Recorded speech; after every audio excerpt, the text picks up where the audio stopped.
Valens Research, Uniform Financial Analytics.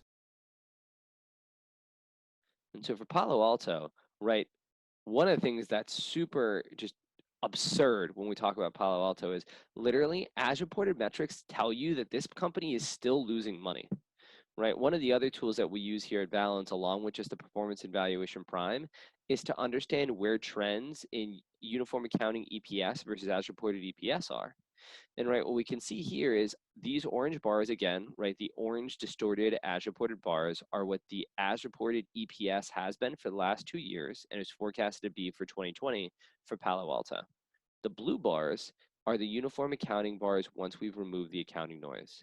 And if you look, on an as reported basis, this company's losing money, when in reality, it has a $5.90 of EPS.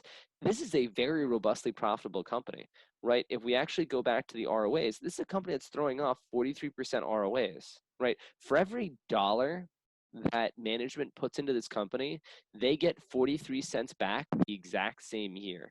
That's a phenomenal business to be investing in, especially in an environment where, right, the average treasury is yielding what 2 to 3%, and the average bank account is yielding maybe a 0.1%, right? And so phenomenally profitable and not losing money, and it shows through on the EPS too. This company isn't losing 90 cents a year; it's making $5.90, and importantly, it's not nearly as expensive as reported metrics would make you think, right? Palo Alto isn't trading at a 46 times PE on an as reported basis. It's really trading at a 37 times PE. Not cheap, but put in the context of what they're doing and how strong their ROAs and how strong their growth is, it's not unreasonable, right? Right now at a 37 times PE, adjusted PE, what our adjusted PE is here for Palo Alto, right? What we're looking at is a company that basically is priced in for asset growth to be around 15% a year, which says this company will double in size every 5 years.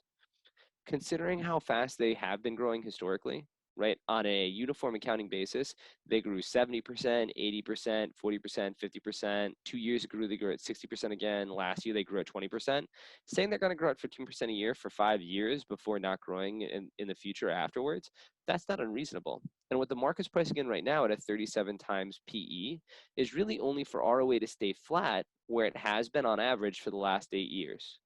Right? We might not be seeing the Palo Alto as cheap here, but all of a sudden we can understand what's going on, and we're certainly not saying that Palo Alto, as a company that's trading at 46 times with a negative PE, with a negative EPS, we're not saying it's a short, because it's not.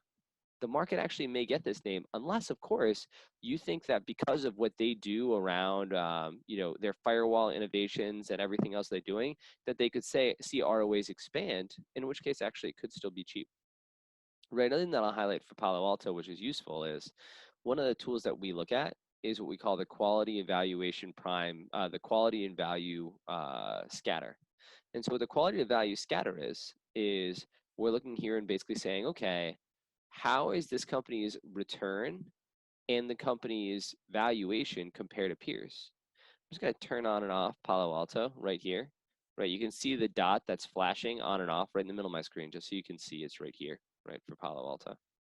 And what we can see for Palo Alto is, right, while it's trading at a 37 times multiple, what's important is this is the ROA the company is generating and all of their peers are generating. This is our adjusted price to book metric, what we call a valued asset prime.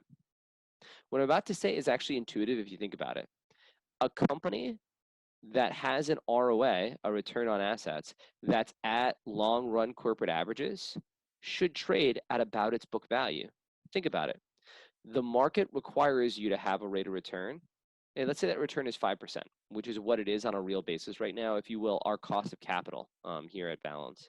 If you have a 5% ROA, you have a cost capital return, the market should basically pay for your assets what you paid for your assets, because you're returning the return that they need. On the other hand, if you can generate an ROA that's, say, 5 times corporate averages, right around here, right, 25%, you should trade at around a 5 times multiple, right? Because the market is going to basically pay up for your assets until the return to the market is equivalent to the market's cost of capital. So what you can see here is there's a very strong relationship between the ROA a company generates and the valued asset prime. When you see a company that has a really high valuation but not a high ROA, that company might be expensive. When you see a company that has very high ROA, but not that high valuation, that company might be cheap. But what's interesting about Palo Alto is you might be worried also Palo Alto is expensive just because it's trading at a 36 times PE. But what we can see when we turn on and off the bar is all of Palo Alto's peers trade kind of expensive too. But if you think Palo Alto can have a divergent fundamental trend, it might be interesting. The next name that we said that we would highlight is a name that got really beat up yesterday because of the fact that because of issues going on between them and TripAdvisor, but is Expedia. I'm just gonna wait for this chart to load, and then we'll jump in and look at Expedia. Because for Expedia, right, again, it's another interesting thing, right? We've spent our time so far talking about profitability and how as-reported metrics distort profitability. Well, what's really interesting for Expedia is it's not just returns that are being distorted by the market. Also, the market is distorting how strong this company is growing. Valens Research, the world's leading source for uniform financial analytics.